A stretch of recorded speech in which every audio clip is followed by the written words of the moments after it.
We're talking about hearts and souls that we're trying to win for Christ. That's right. We're talking about churches that are lights in a dark country. And if we're not healthy and unified, the devil loves to divide.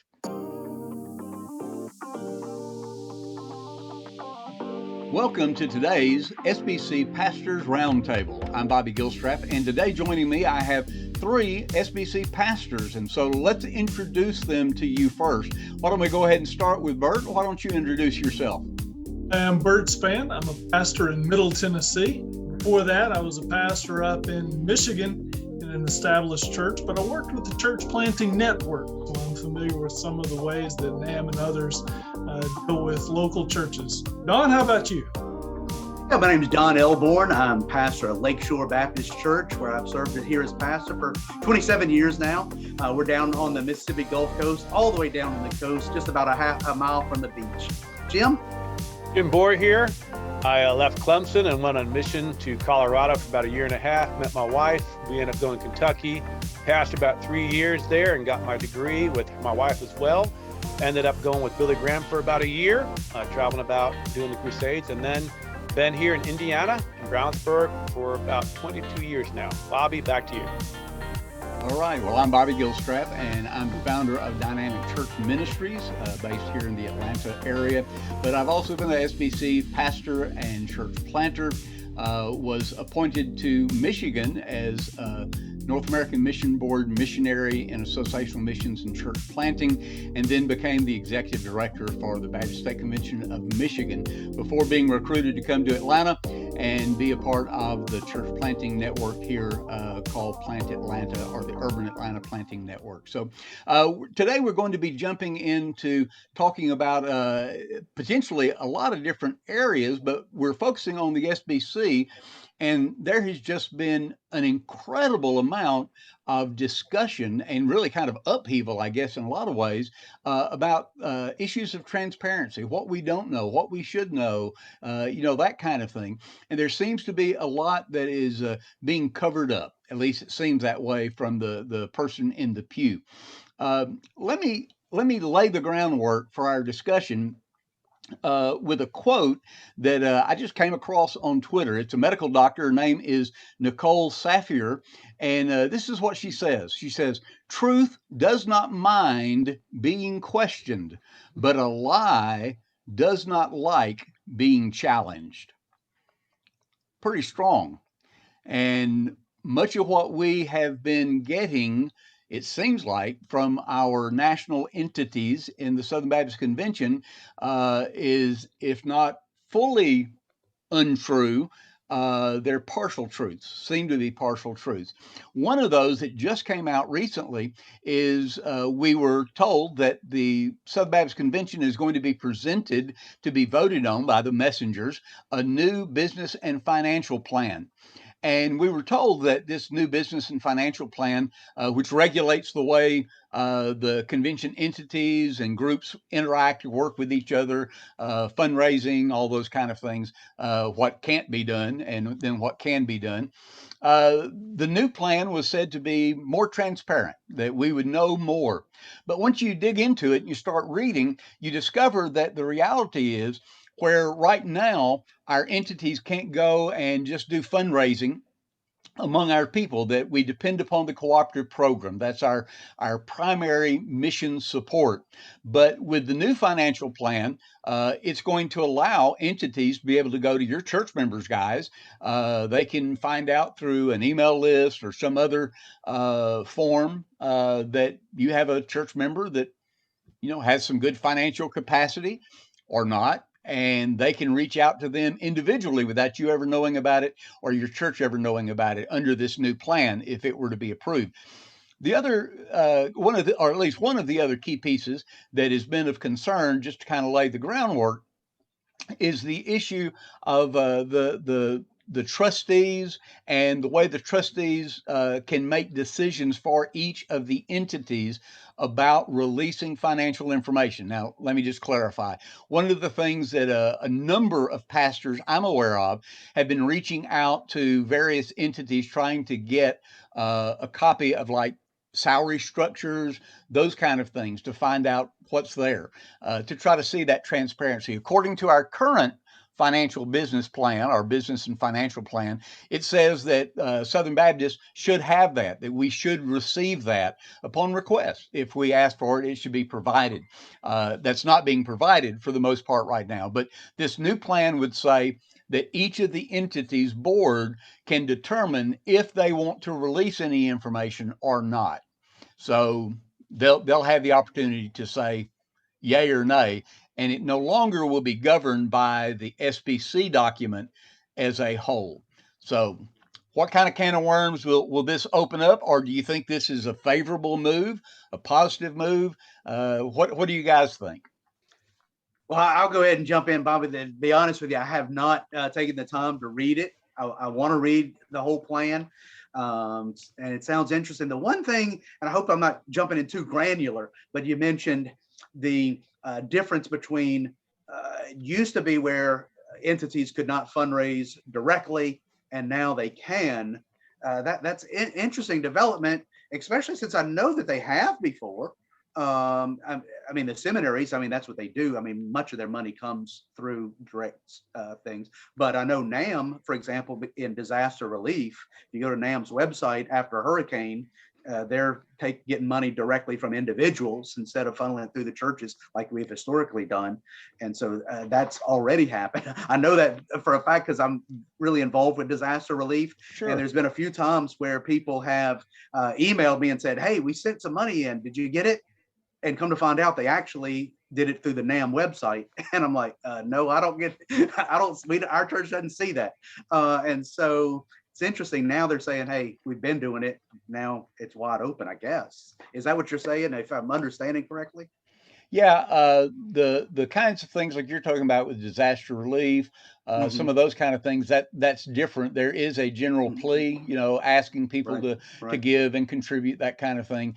If I understand it correctly, and again, I could be corrected if I'm wrong, but if I understand it correctly, what they're saying is that they can go with intention to any member that they have contact information on, and they can start trying to build a relationship long term, just like a fundraising organization would do. Which I worked with one here for a few years. And so that's part of the role, a development director or something would be put in place. You give the illustration of the seminaries. They do have a donor base, typically in the seminaries, and a lot of the buildings were built, that kind of thing, through those kind of donations. But typically those are people that are connected to the seminary already in some way. You're not going to find Southwestern or Midwestern or whatever just doing a blanket search across the U.S., trying to find high capacity donors, and then starting to aggressively, pursue that relationship with them. There's usually already a relational connection, if I understand that correctly. Guys, is this an issue of transparency? Is this going to be more transparent? Do we want the entities to basically lock down what they're going to release as far as the salary structures and other financial information? Go ahead, Jim. I see you thinking. Go ahead, Bert. One of the problems that I have, and I think I've shared with you guys before, whenever I was in Michigan, I actually flew to Nashville and talked with Morris Chapman about this very thing.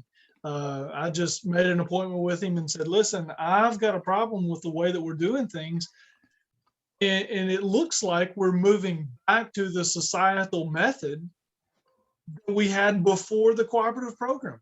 The reason we came up with the cooperative program was our folks got tired of being hounded, and whoever had the slickest presentation that showed up on a Sunday, they got to give it, and that's where all the money went. The next organization needed money. They're like, well, sorry, we gave it, last week. So we came up with the cooperative program so we wouldn't have this competition between entities soliciting funds from our people. We thought, hey, here's a great idea. Let's pull our money and do missions that way. It looks like we have completely undermined the cooperative program to the point where now the cooperative program is just another extension or another branch of giving, along with your IMB and your NAM and So it's not going to be long until every single one of these is going around asking for money, just like they did before the CP. To me, that's a big problem, even aside from the transparency, which yes is a huge issue. Because, back to your first quote, John 3, darkness does not like the light. Yeah. Because its deeds are going to be exposed. Well, you got to ask reasons why folks want to be in the darkness. What you doing in the darkness? Let's come on out here to the light and let's see what's going on. It's another splintering. It goes, I think one of our presidents of seminaries said he wasn't for the Great Commission giving from the GCR report because of the probability of fracturing and losing our focus. Again, why are we Southern Baptists? There is nothing morally, ethically, or theologically wrong with doing fundraising the way that this new idea is, or it's not new, but for Southern Baptist. The problem is that was what we deliberately thought about that 100 years ago, and we had a plan that made it, universal for this is who we are as Southern Baptists. What makes us Southern Baptists? We're going to combine our giving, and we're going to trust that we're going to help fund the small church missionary that couldn't afford to be sent by her church, or the big church missionary is going to, be able to go too. But they're all going to be part of the same group, and we're going to work overseas and on North America together as one family. Even though we have little differences on the top 20, we're on the same page, and we are about reaching people for Jesus and supporting each other. Now we're fracturing, not only with our, being woke, who's not woke, who's at what seminary, what's your background, what's your interest, inner city. I mean, everything's getting so fractured. We're losing our unity and cooperation. That's what the real issue is there to make. Well, and back to Bert's illustration there, when you're talking about, in the societal method, you could show up on your Sunday morning and have 2 or 3 people all of a sudden show up wanting to have their time to ask your people for money and take a special offering. Right. And in the world we live in now, it would be who's got the biggest budget, who can produce the slickest ads or commercials, or Facebook ads or tweets or whatever to be able to draw people in at that juncture. And we've seen some of that kind of drift already to some extent when you see the evangelism department basically eliminated at North American Mission Board, and the 50 people that were there were eliminated in a variety of ways, but then replaced with basically 30 plus people in marketing and event planning, that kind of thing, so we can make a really good impression, and I'm not opposed to doing a good job telling the story. But if it comes back to who can tell the best story with the best pictures and yank on the heartstrings the most, and each entity is going to determine how much money, or not money, but how much of their records they're going to release, is a concern. Bobby, yeah, go ahead, Don. Can I kind of fashion this kind of discussion? I think that, building off of what Bert says with the history of what it is, and then that generation, especially the World War II generation, they were fine with saying, hey, we believe in this brand, Southern Baptist. We trust our leaders. We're going to give to it. And the money went out. Well, then my generation comes along, or, skip the generation, the baby buster generation, or whatever we were called back then, said, no, we want to know what's going on. We want to know the stories. We want to hear, we don't want to just give to a big organization. We want to give to a well being dug in Zambia and people's getting to hear the gospel. And so I think the GCR tried to solve that problem of wanting to be connected, and the slick ads are trying to solve the problem with being connected. But I think a better solution is what we're talking about today, is transparency. That's really what we want. And so it's almost as if there's 2 ways to solve that problem of being connected to where our dollars are going, either the slick stories or real transparency. And I think what we're wanting now is the real transparency. We're done with the slick stories. Even though we do want to know the names, we want that connections. but we want it to come with that transparency. That's the more, to use a buzzword from several years ago, authentic. What's the mission? Is the mission to raise money, or is the mission to share Jesus and plant churches? Mm-hmm, mm-hmm. And is raising money just simply a support mechanism for that, or is raising money and all this other mechanism going to overshadow budget-wise, focus-wise, attention-wise, unity and cooperation for the gospel and Great Commission, Great Commandment? That's right. And we didn't know how do we balance that? Is that being balanced? Is it not being balanced? What's the accountability to see that we're not having mission drift? Mm-hmm. Right. Yeah, you got to have both. Yeah, I mean, you just do, and I think that's important to try to do that. Now, in talking about transparency, we've had a lot of things that have hit, at least that we're aware of. Maybe we're suspicious what we actually hear, as far as through Baptist Press or Baptist News Global or whoever. But we have heard several things that have been pretty shocking, that have only come to light because of something happened in the legal system. And one of those was the $1 million giveaway from Lifeway to Dr. Tom Rainer when he left as the CEO of Lifeway. Now, Jim, I'm going to throw it to you real fast, because you said when we were talking right before we went on to record that they should have just given you the $1 million. That's right. Yeah, I would be happy, Yeah, and that you had accepted the $1 million, but humbly. Yeah, humbly. That's right. You'd have made good use of it.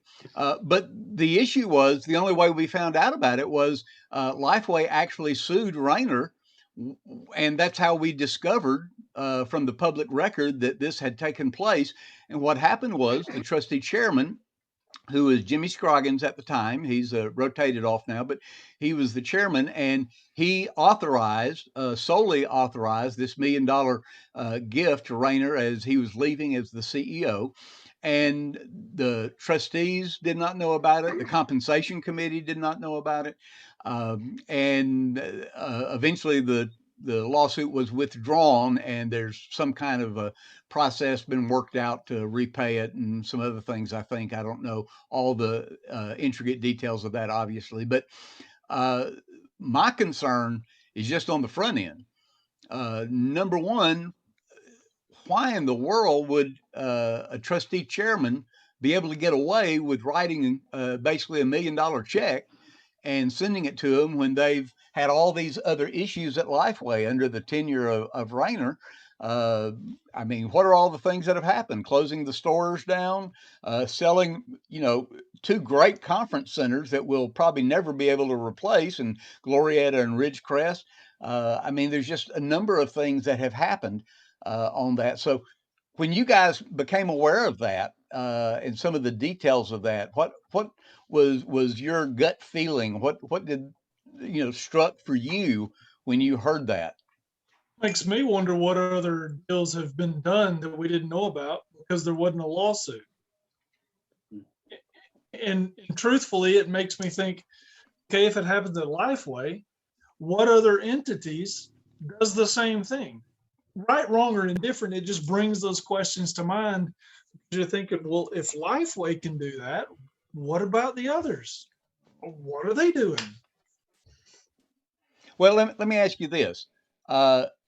Is it acceptable to give some type of a bonus or whatever to a departing CEO under, let's just say, normal circumstances? Sure. Yeah. So that would be acceptable. Now, in ministry, we're going to look at that a little different, probably. But in the corporate world, whether it's a big corporation, a guy is leaving on good terms, whatever, and there's some type of a parachute kind of agreement with retirement or salaries extra or whatever, some kind of a bonus gift. So that is something that's done, but there are a lot of issues here. What do you see as the issues? I would say even if the trustee board had okayed the $1 million, hey, if we don't like that decision, then don't vote for those trustees again. shame on us for voting in trustees who would do that if it was such a problem. The issue is it being done without the board of trustees even knowing about it.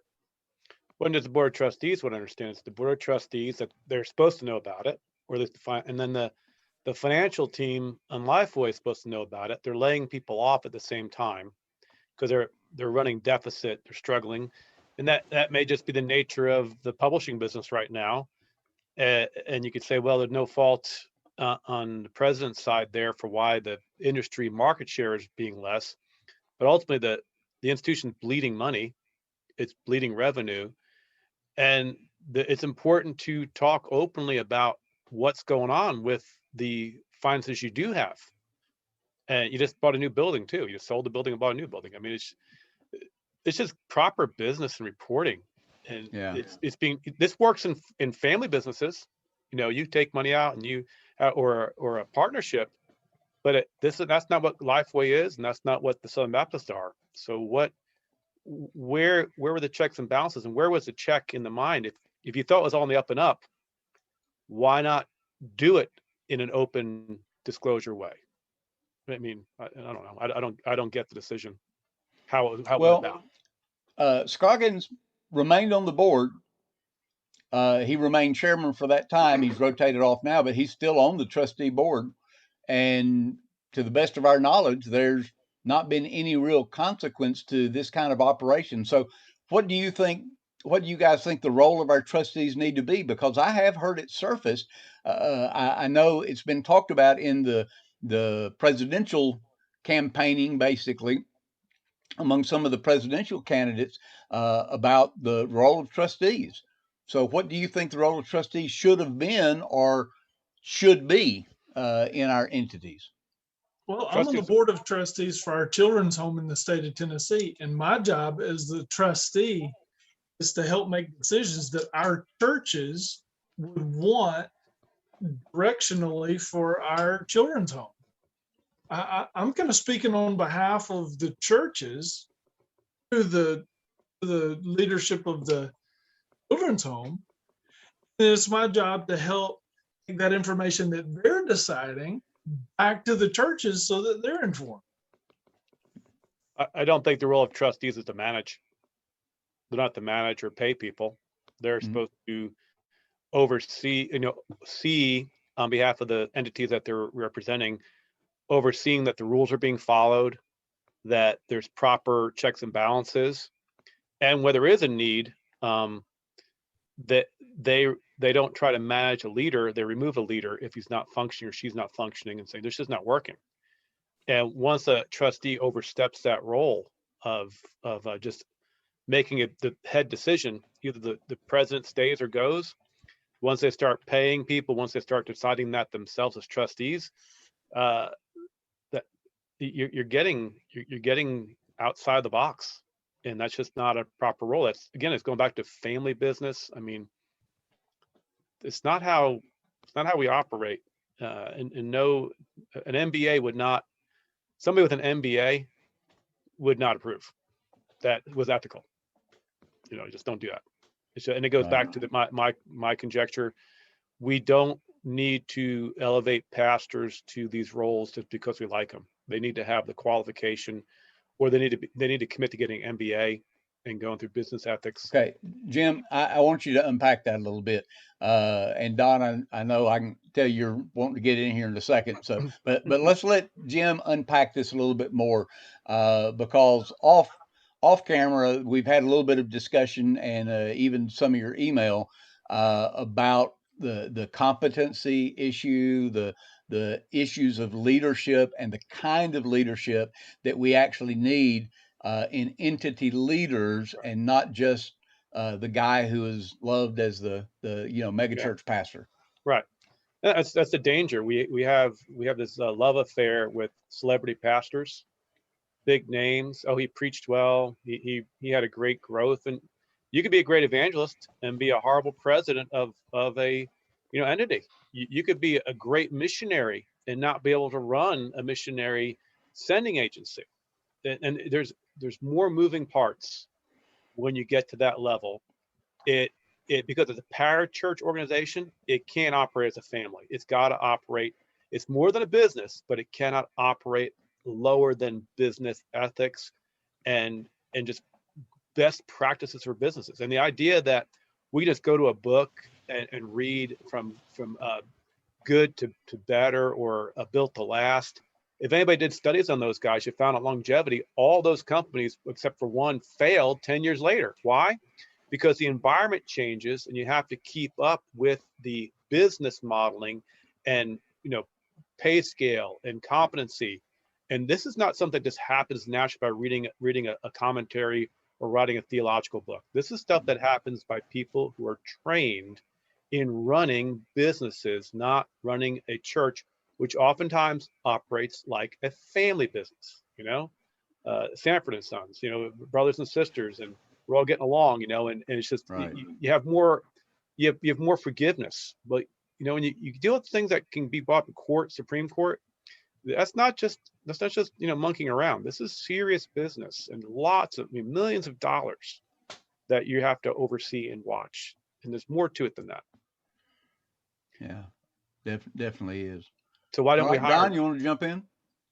Well, I'll just echo what Bert said, especially with the question of, what are the trustees supposed to be doing, representing the churches, and I think we need to beat that drum. I think, and one of the things that I've kind of been interested in lately is, and just kind of blows my mind, and how many trustees we have, and how many of us know their names. We know the big names, who's running for president and stuff like that. I don't even know what the process is that how when you're elected as president, how do you come up with these hundreds of names? I mean, I'm assuming somebody's feeding them all these names and all this stuff. And how does that all work out? The committee on committees. Yeah, but even then, how it all plays out. I mean, I know technically how it works. Yeah, I know technically how it works. It just blows your mind. It's what I'm saying is how many people there are. And then these names are submitted to us on the floor, and we might know one or two of them, and we'll say, okay, yeah. Right. And to really be communicating to them, and like I said, beating that drum, saying, you're representing us, you're not representing the institution, because I think that's what's kind of happening. I know some people have been talking about training the trustees better, because as far as I understand it now, Tom Askell was talking about this the other day, is that the entity trains the trustees. When new trustees come on board, the entity trains them. Is that really the best way of doing that, or should there be another way so that they're really understanding they're representing the convention as a whole? It's great for the president to train them. Right. That's how it works apparently now.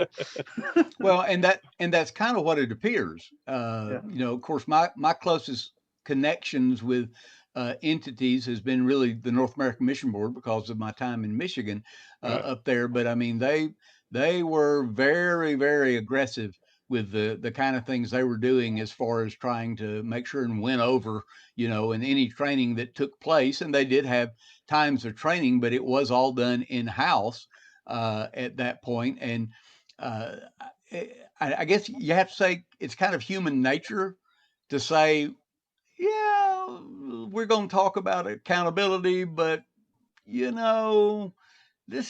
just want you on our side, and there have been some that have called for outside independent training for the trustees. What do you guys think about that? Yeah, I'm not opposed to it. I do have a lot of questions on who would do that, how it would set up. I mean, a lot of thought would need to go into that, but it does seem like it would be something worth discussing, worth looking into and investigating what needs to be done in that regard. Well, I think there'd be core competencies you'd want to train these people in across the board, whether they're in Southern Baptist or they're in, GE, you know what I'm saying? It's just certain things you have to know that if you come in, you act like it's a family, you might not pick up on the severity of it. Like we have, I'll give you an example, not with trustee, but in our child program here, where we have training on how to spot behaviors that are dangerous. Not that the people who might be doing one of the behaviors is necessarily a dangerous person, but we're just not going to let that behavior happen, because that behavior is a gateway for people who do want to do harm. Same thing with trustees. If they don't know how to identify good practices versus dangerous practices that may just happen, but as we saw, snowball. It can grow, and one person coming with a bad intentions can manipulate that situation if the trustees don't know basic business principles. You got to balance your budget. You got to have proper understanding of what the roles are, and sometimes people get mixed up, and how to resolve conflict without going to court. Those are things you want to find. Yeah. And that is a common thing that's done in nonprofits. Yeah, right. Because they typically have a board that's a trustee board. So there are organizations who develop just what you're talking about, Jim. There's basically core things that are responsible. There are a few things that would be customized to that particular organization, but they do that. I mean, it's a professional thing. They do that, helping organizations all across the country, with that kind of training. So I think that would be a doable thing as far as that piece, at that point. Don, I kept going there as you were jumping in, so go ahead. Oh yeah, I'm sorry, I didn't mean to cut you off. I was just building on what Jim said. Anecdotally, most of the trustees are professional people. I mean, these are lawyers, business owners. I mean, this isn't just some random guy off the street. Well, it's about 50-50 ministers and laity. Yep. Right. And so, the pastors are probably knuckleheads like us, but as far as the other ones, and so some of those things are probably known, but we're a whole different animal. Our Southern Baptist entity is different, and exactly like Jim said, it's more than a business, but it doesn't need to be less than. And I think that's a good way of saying it, Jim. Well, my question is, if this hadn't have gone to court, would the board have ever known that there was $1 million missing? Right. Would that have been in any sort of financials that they would have said, didn't we have another $1 million over here last year? Where'd that go? Right. Well, and it goes back to where we started with the business and financial plan. If that gets less and less transparent as far as what will be released, because, one of the things that shocked me is comparing like to the North American Mission Board and our other entities as well, but Planned Parenthood is more transparent. If you go to, I think it's give.org that rates, organizations like that, and they're more transparent about their donor base and what their giving is and what people make and all those kind of things. Now, they're required legally to disclose that. They disclose more than what's required legally. But I would think our entities need to at least meet the standard that would be required of a Planned Parenthood. It would be better than them because they're just murderers. Absolutely. Absolutely. But right now, our entities are not even as transparent as an organization like Planned Parenthood. And that's just shocking to me. Why would we not want our people who are giving their mission gifts to be able to do the ministry of trying to be on mission for God, reaching people? Why would they not want to share that? It's dumbfounding to me. Well, Bobby, let me play the devil's advocate and ask a question to kind of set y'all up. What would that kind of transparency look like? I mean, what exactly are we wanting? A full registry of checks that every of the entities make, or a better breakdown, or what does that look like? Go ahead, Jim. What are you thinking? Yeah. In my school system here, I know everybody's salary. In my school system, because we have our tax money going to that school system. And so they report every year what each teacher by name is making. This is a national entity that's being supported. Well, Lifeway has its own business model, so I guess they can be operative, but the other ones. But NAM, what is the pay scale? What's going on? Even benefit in your school illustration.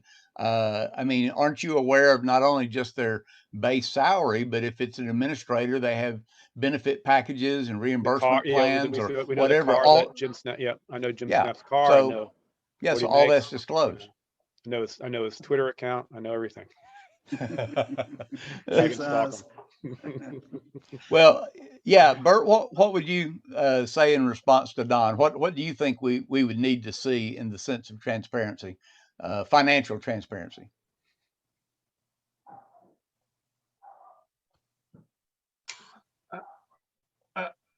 I don't know, guys, because there are times whenever I can see that some things would just be divisive if you just go out and say, hey, because how on earth are you going to get somebody to lead, like you were saying, Jim, a businessman to come in and take over Lifeway if he's not making six figures?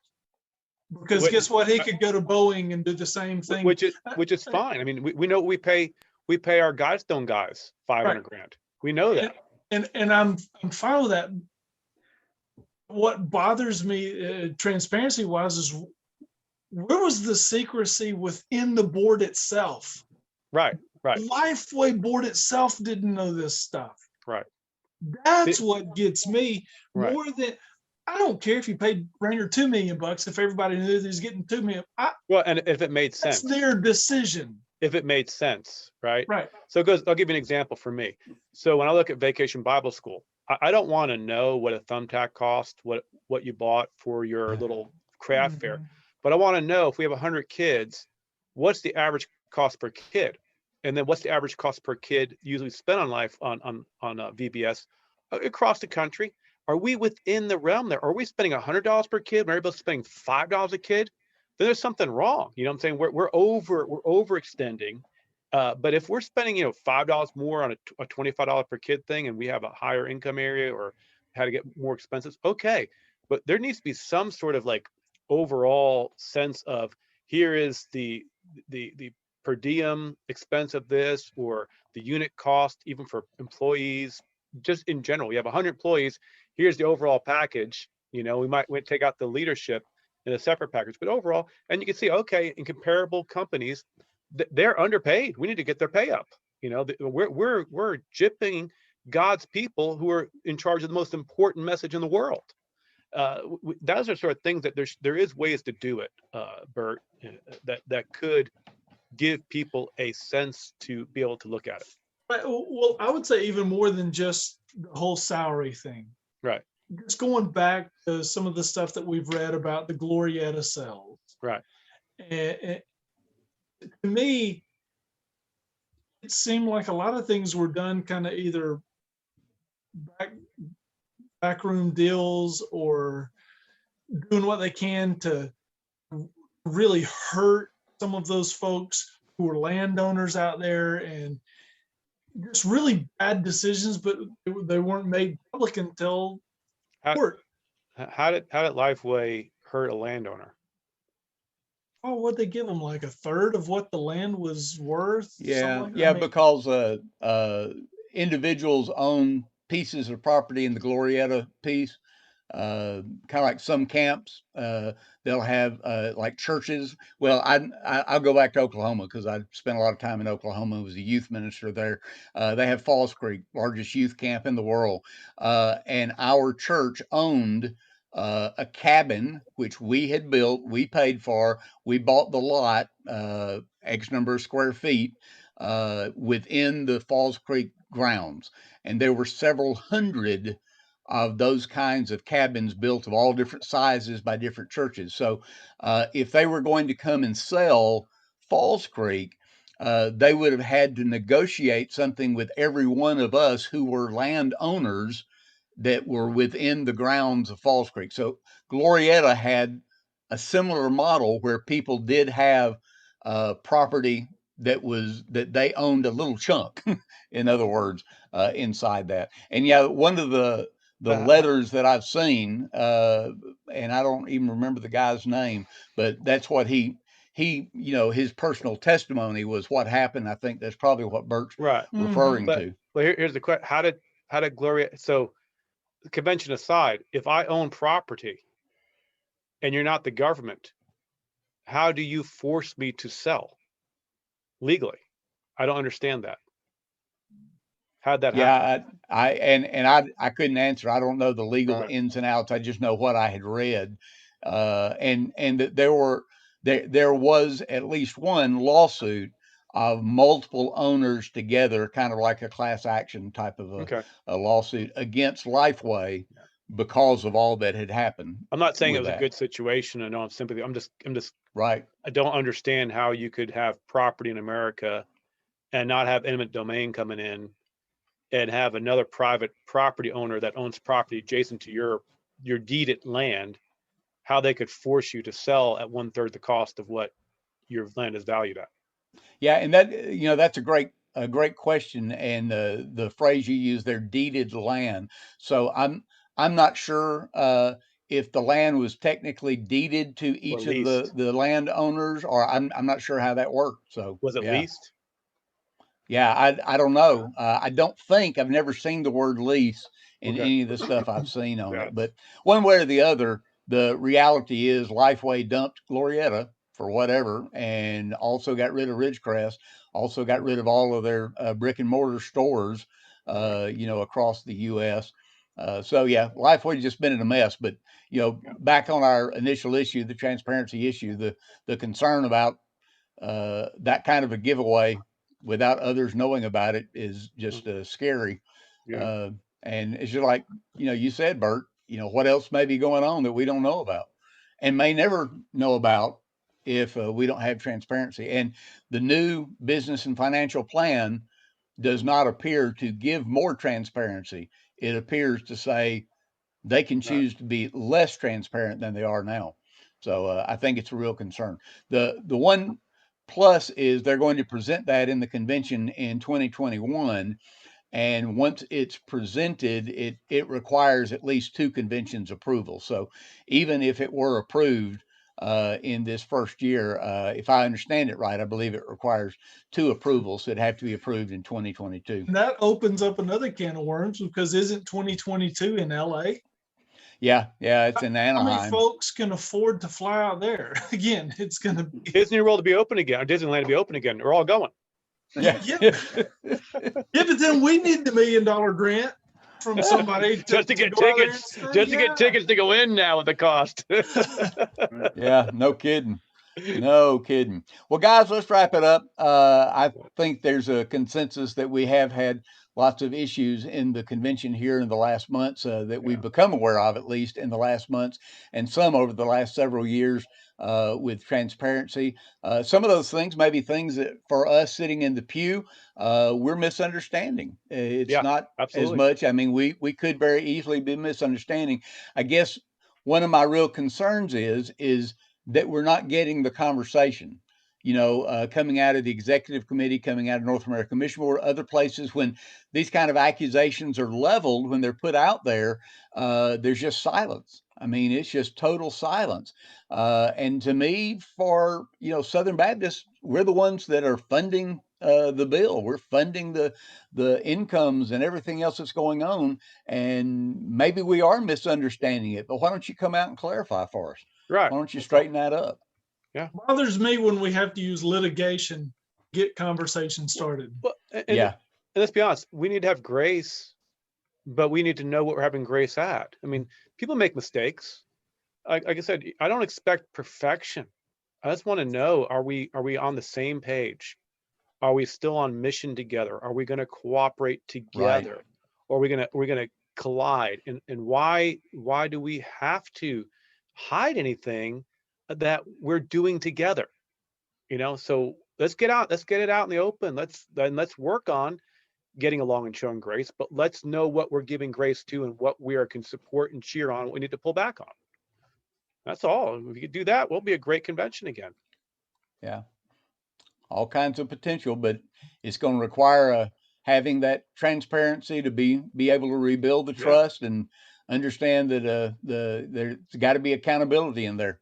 If there's corruption, accountability will take care of most of that before it's all said and done. Or lack of competency.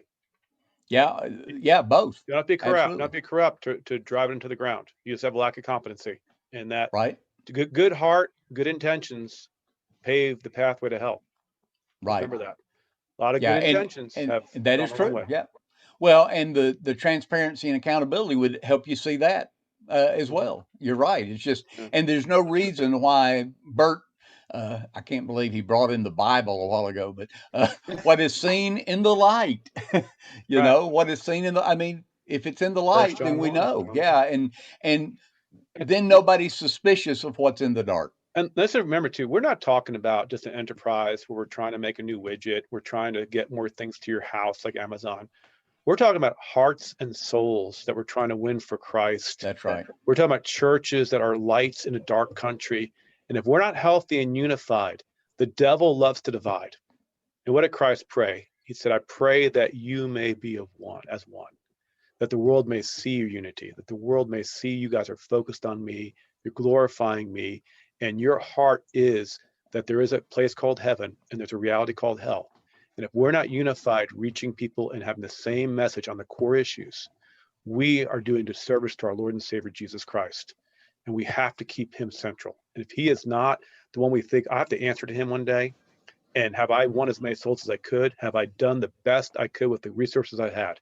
That's what we're questioning right now. It's not about a person necessarily. It's not about one failure, two failures. It's, are we utilizing God's stewardship he's given us to reach the lost with what we have? And I'm just concerned that we're struggling here. We're flailing, and we're not accomplishing the mission that we're called to do as churches and as a convention. Yeah, what a great word to end on. I appreciate that, Jim. And that really is what we need to remain focused on.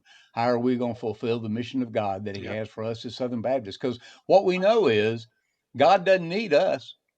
Yeah. We need him.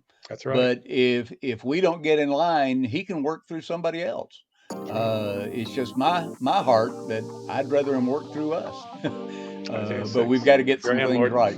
Yeah, that's right. Yeah. All right, well, we're going to wrap it up for our SBC Pastors Roundtable today. We appreciate you joining us. Thank you to the guys for joining us today, Bert and Don and Jim. We appreciate you coming in and giving us your opinion as well today. So we'll have other Pastors Roundtables in the future. So we thank you for joining us today, and we hope you'll join us again in the future.